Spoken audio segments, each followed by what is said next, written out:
안녕하세요. 오늘 시장을 보면 정말이지 두 개의 다른 세상이 공존하는 것 같았어요. 한쪽에선 중앙은행이 경제 전체에 조심스럽게 브레이크를 밟고 있는데 다른 한쪽에선 AI라는 로켓이 그냥 멈출 줄 모르고 하늘로 솟구치는 그런 모습이었죠. 자, 연준의 이 신중함과 AI의 뜨거운 열광, 이 완전히 다른 두 가지 이야기를 지금부터 제가 시원하게 한번 풀어드리겠습니다. 자, 바로 본론으로 들어가 볼게요. 미국 중앙은행, 그러니까 연준이 기준금리를 내렸습니다. 보통 이러면 시장에서는 환호성이 나와야 정상이거든요. 좋은 소식이니까요.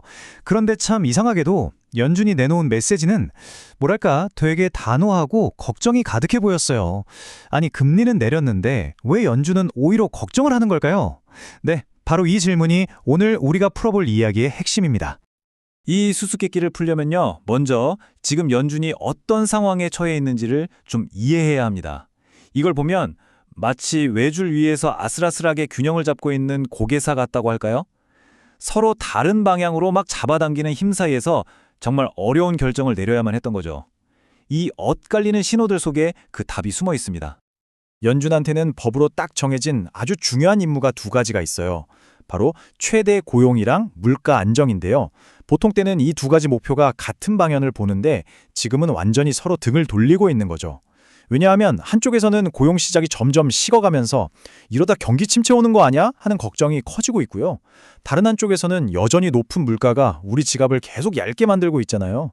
그러니까 금리를 내리자니 물가가 걱정되고 그렇다고 올리자니 일자리가 위험해지는 진짜 이러지도 저러지도 못하는 상황인 겁니다. 그리고 이 슬라이드를 보면 정말 흥미로운 점이 뭐냐면 연준 내부에서도 의견이 완전히 갈렸다는 거예요.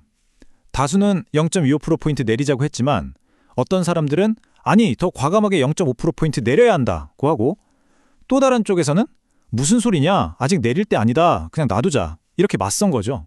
이렇게 공식적으로 의견이 쫙 갈리는 건 진짜 흔치 않은 일이거든요.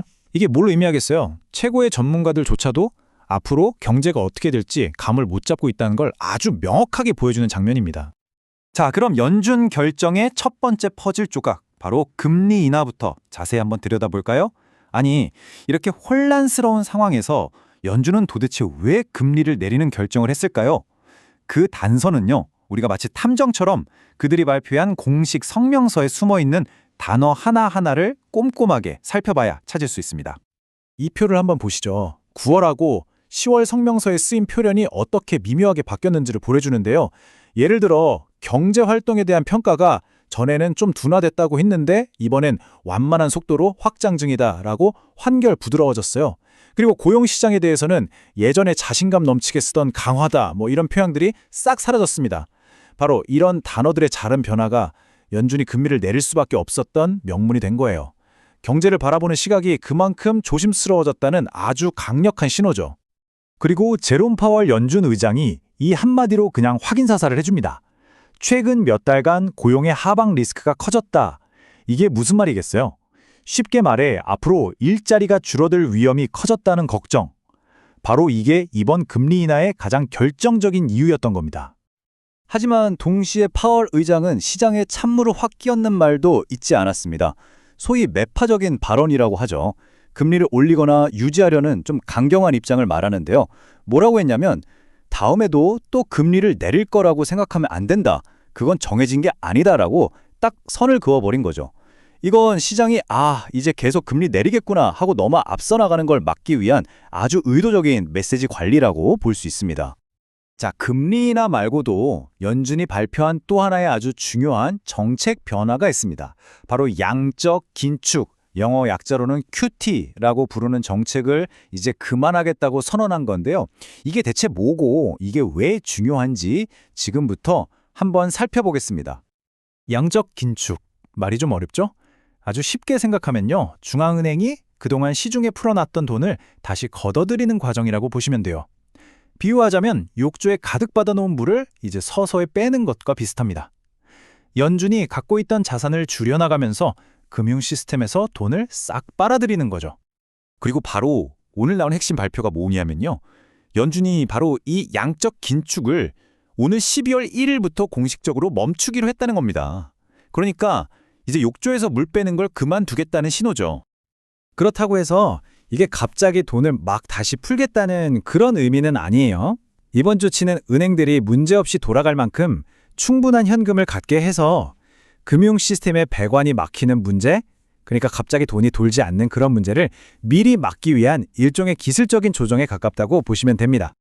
자, 여기까지가 경제라는 큰 숲, 그러니까 거시 경제를 보면서 조심조심 움직이는 연준의 이야기였습니다. 하지만 이제는요, 이 숲속으로 한번 들어가 볼게요. 완전히 다른 세상에서 무럭무럭 자라고 있는 거대한 나무가 있거든요. 바로 AI 투자 붐이라는 미시경제 이야기입니다. 엔비디아 CEO 젠슨 황의 이 말을 한번 들어보세요. 2026년까지 AI 칩 매출이 최소 5천억 달러는 될 겁니다. 와, 5천억 달러라니. 이 어마어마한 숫자는요, 앞에서 봤던 연준의 그 신중함과는 그냥 차원이 다른 순도 100%의 낙관론 그 자체를 보여주는 겁니다. 그리고 이런 낙관론은 그냥 말로만 끝나는 게 아닙니다. 실제 엄청난 투자로 이어지고 있거든요. 이 차트를 보시면 지금 AI 투자 열풍으로 누가 돈을 벌고 있는지가 딱 보이는데요. 특히 AI를 돌리기 위한 물리적인 기반들 있죠. 반도체 칩이나 데이터 센터, 전력 인프라 같은 것들. 이런 분야가 다른 기술 분야를 그냥 압도하면서 엄청난 성과를 내고 있습니다. 한마디로 돈이 소프트웨어보다는 하드웨어, 즉 삽과 곡괭이로 몰리고 있는 거죠. 자, 이제 이 완전히 다른 두 이야기를 하나로 합쳐볼 시간입니다. 조심스러운 거시경제, 그리고 뜨겁다 못해 폭발할 것 같은 미시경제. 이 두 가지가 어떻게 하나의 시장 안에서 같이 존재할 수 있는 걸까요? 바로 이 지점에서 지금 우리 경제의 가장 흥미로운 모습을 발견할 수 있습니다. 먼저 거시경제 이야기를 요약해 볼게요. 연준은 경제가 좀 둔화되고 불확실하니까 조심스럽게 브레이크를 밟고 있는 상황입니다. 경제 둔화와 인플레이션 사이에서 아슬아슬하게 줄타기를 하고 있는 거죠. 그런데 반대편, 미시경제 이야기, 즉 AI 분야는 어떻습니까? 앞으로 엄청나게 성장할 거라는 기대를 안고 그냥 가속 페달을 끝까지 밟고 있습니다. 막대한 투자가 지금 이 순간에도 쏟아져 들어오고 있죠. 바로 이겁니다. 이게 오늘 이야기의 핵심을 보여주는 정말 극명한 대비예요. 경제 전체를 보면 일자리가 예전 같지 않다고 걱정하는데 AI 경제 쪽에서는 미래 매출이 5천억 달러를 외치고 있는 거죠. 완전히 다른 두 개의 경제 현실이 지금 우리 눈앞에서 동시에 펼쳐지고 있는 겁니다. 자, 그렇다면 오늘 우리가 꼭 기억해야 할 핵심은 뭘까요? 첫째, 지금 경제는 좋다, 나쁘다 이렇게 한마디로 말할 수 있는 상황이 절대 아니라는 겁니다. 둘째, AI라는 이 강력한 기술의 물결은요, 기존의 경제 사이클 같은 건 그냥 무시하고 나아갈 만큼 그 힘이 엄청나다는 점입니다. 그리고 가장 중요한 마지막 포인트, 지금 시장을 제대로 이해하려면 이 거시경제의 신중함과 미시경제의 낙관론 사이의 이 거대한 간극, 이 양면성을 모두 볼 줄 알아야 한다는 거죠. 마지막으로 여러분께 이 질문을 하나 던지면서 마무리하고 싶습니다. 과연 앞으로 10년을 결정지을 진짜 힘은 어디에 있을까요? 경제 전체의 사이클을 조심스럽게 관리하려는 연준의 노력이 이길까요? 아니면 모든 판을 바꾸고 있는 이 AI 붐의 혁명적인 힘이 이길까요? 여러분은 어떻게 생각하시나요? 한 번쯤 깊이 생각해 볼 만한 질문인 것 같습니다.